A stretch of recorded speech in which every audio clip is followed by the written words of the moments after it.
En ce temps-là, Jésus prend avec lui Pierre, Jacques et Jean son frère, et il les amène à l'écart sur une haute montagne. Il fut transfiguré devant eux, son visage devint brillant comme le soleil et ses vêtements blancs comme la lumière. Voici que leur apparurent Moïse et Élie, qui s'entretenaient avec lui. Pierre alors prit la parole et dit à Jésus, « Seigneur, il est heureux que nous soyons ici. Si tu le veux, je vais dresser ici 3 tentes, une pour toi, une pour Moïse et une autre pour Élie. » Il parlait encore lorsqu'une nuée lumineuse les couvrit de son ombre, et de la nuée une voix disait, « Celui-ci est mon fils bien-aimé, en qui j'ai mis tout mon amour. Écoutez-le. » Entendant cela, les disciples tombèrent la face contre terre et furent saisis d'une grande fureur. Jésus s'approcha, les toucha et leur dit, « Relevez-vous et n'ayez pas peur. » Levant les yeux, ils ne virent plus que lui, Jésus seul. En descendant de la montagne, Jésus leur donna cet ordre: ne parlez de cette vision à personne avant que le Fils de l'homme soit ressuscité d'entre les morts.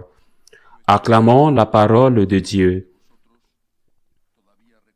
J'espère que les plus âgés d'entre vous se souviennent encore de ces vieux films muets ou des premiers films dans lesquels les gens parlaient, ces grands films des Marx Brothers, avec des phrases qui sont restées ou auraient dû rester dans le langage populaire. Celle qui dit « plus de bois, c'est la guerre » quand ils sont sur la locomotive. Groucho, sans doute le plus sympathique des 3 frères, Groucho disait « Dans cette vie, pour être heureux, il faut avoir de la bonne humeur et une mauvaise mémoire. » Je ne suis pas d'accord avec Groucho Marx. Il faut avoir de l'humour et une bonne mémoire, mais une bonne mémoire sélective. Et nous avons une mauvaise mémoire pour certaines choses et une bonne mémoire pour d'autres. Qu'oublions-nous? Les bonnes choses, les faveurs qui ont été faites pour nous, l'aide que telle ou telle personne nous a apportée. De quoi nous souvenons-nous?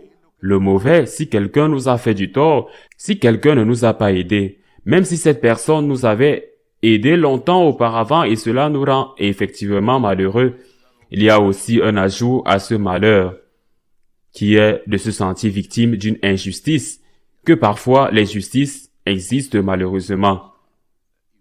Et nous sommes victimes d'une injustice. Mais parfois, pas tant que ça. Non, ce n'est pas une injustice. Ce n'est pas une injustice que vous avez un problème ou que vous ayez un problème. Que vous ayez un problème, ce n'est pas une injustice qu'une personne ne puisse pas vous aider et vous dise « je suis désolé ». Je ne peux pas vous donner ce que vous demandez. Si vous demandez une faveur, vous ne revendiquez pas un droit. Et ce n'est pas une injustice que Dieu permette certaines choses qui vous font souffrir, même si vous ne comprenez pas pourquoi Dieu le permet. Pour être heureux dans la vie, il faut avoir une bonne mémoire. Une bonne mémoire sélective, se souvenir du bien et tirer des leçons du mal pour ne pas trébucher 2 fois sur la même pierre. Ce qui est quelque chose de très caractéristique de l'être humain. Pourquoi est-ce que je vous dis tout cela? Parce que c'est le sujet de l'évangile aujourd'hui. Notre Seigneur les prépare au scandale de la croix. Il prend les 3 personnes en qui il a le plus confiance. Saint Pierre, qui va être le chef de l'Église, son successeur.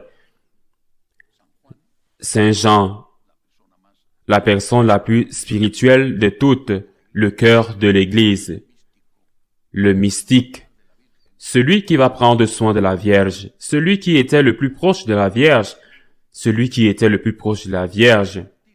celui qui va être le chef de l'église, celui qui va prendre soin de la Vierge, celui qui était le plus proche de Notre-Dame.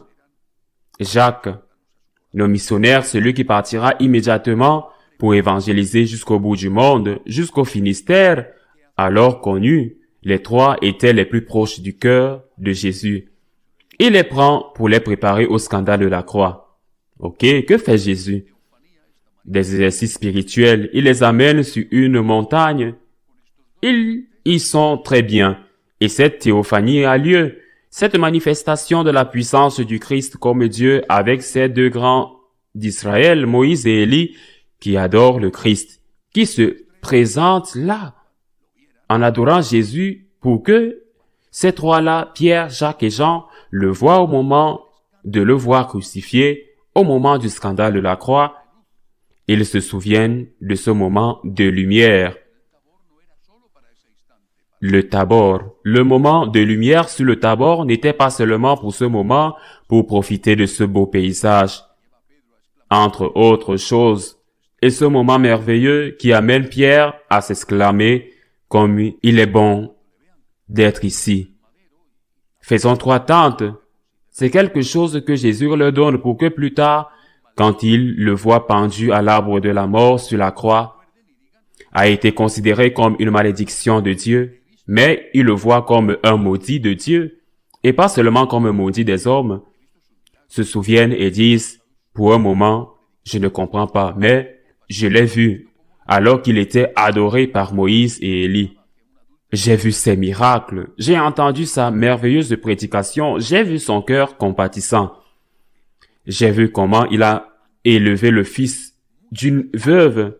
J'ai vu comment il a empêché qu'une femme adultère soit tuée. J'ai vu. Je veux dire, je ne comprends pas pourquoi il doit mourir sur la croix. Eh bien, mais je ne doute pas parce que j'ai beaucoup d'expérience en faveur de la confiance en lui.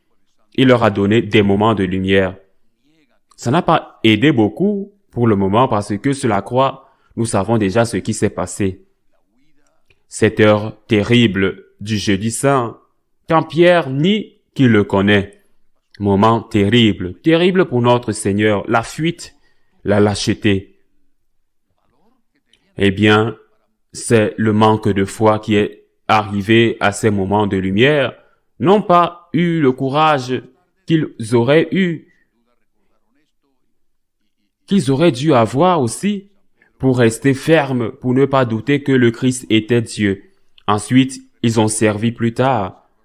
Après la résurrection, sans doute, ils se sont souvenus de cela, et je suis convaincu que Saint Pierre qui, cette même nuit du jeudi saint, a pleuré amèrement parce qu'il s'est repenti tant de fois au cours de sa vie d'avoir renié le Christ, et ensuite, comme nous le savons, a donné sa vie pour le Christ, mourant, martyr, à Rome. La leçon pour nous est la suivante. Nous allons vivre.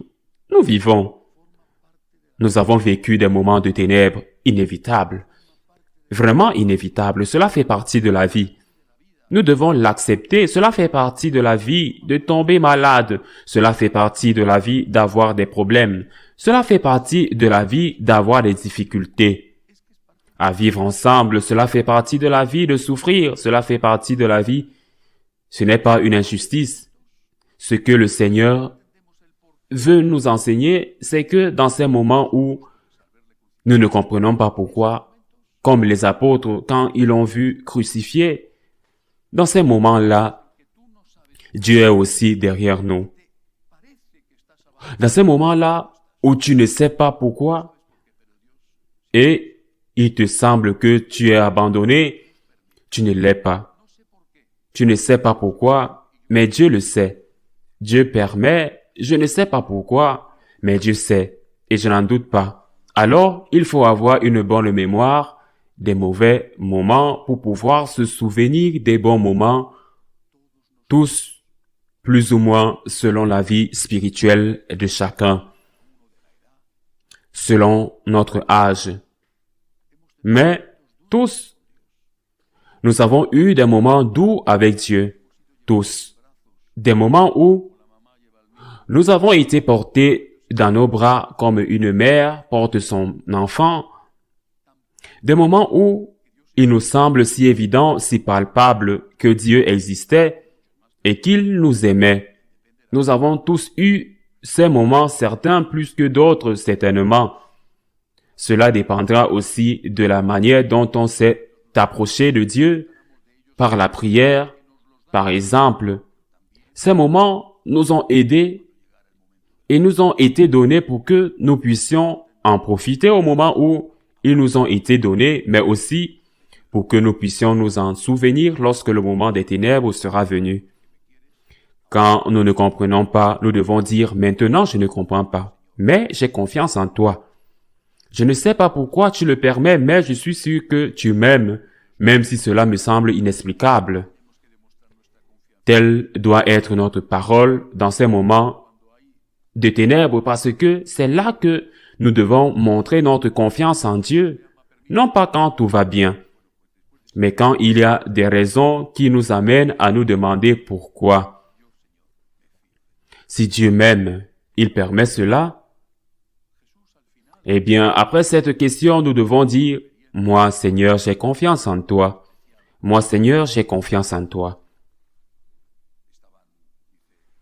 Jésus, à la fin de cette théophanie, de cette expérience mystique spéciale, il leur dit, il était l'évangile, il le dit, ils étaient tous effrayés, ils étaient tombés par terre, mais bon, ça devait être impressionnant. Il leur dit, levez-vous, n'ayez pas peur.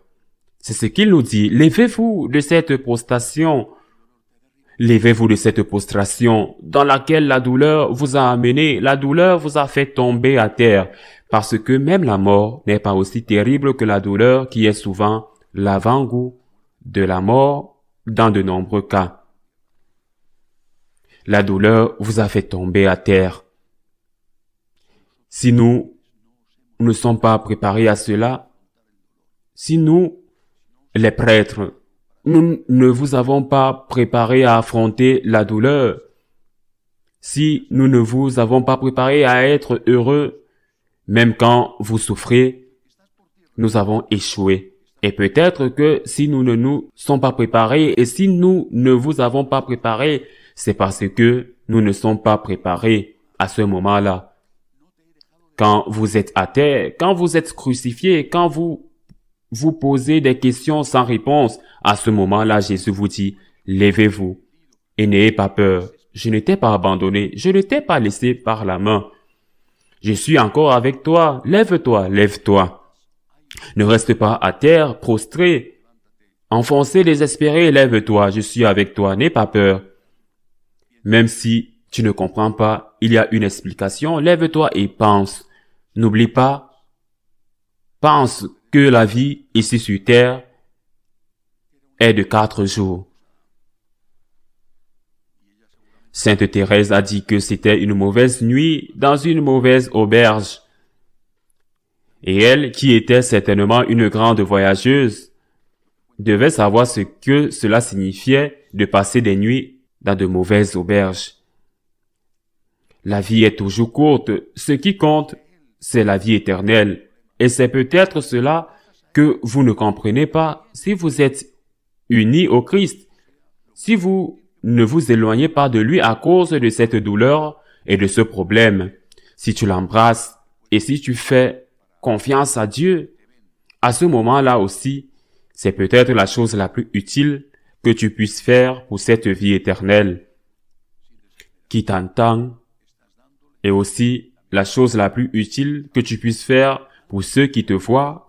Quand ils te voient souffrir sans désespérer, tu leur donnes la meilleure leçon que quelqu'un puisse jamais donner à une autre personne. Donc, aimer un chrétien et qu'un chrétien souffre. Quand il voit que vous avez envie de crier, que vous avez envie de maudire, et qu'au lieu de cela, vous souriez et pardonnez et aidez. Vous ne vous préparez pas seulement à la vie éternelle, mais vous préparez ceux qui vous voient. Et peut-être que c'est cela, cette douleur que vous devez traverser, l'instrument de conversion que Dieu a prévu pour que vos gens, si ce n'est pas à ce moment-là plus tard, se rendent compte que seul Dieu peut nous rendre heureux, même dans les moments les plus désespérés de la vie. Dans cette vie, nous devons avoir un bon souvenir des bons moments. Pas des mauvais moments, mais des bons moments, et nous devons avoir un bon souvenir, surtout de tous ceux qui nous ont aidés, de toutes les personnes qui ont été bonnes avec nous, même si peut-être elles ne le font plus, ou peut-être elles ne peuvent plus le faire. Nous devons avoir un bon souvenir pour remercier Dieu, parce que sinon, elles ne nous aideront plus quand elles verront combien nous avons été ingrats. Ainsi soit-il.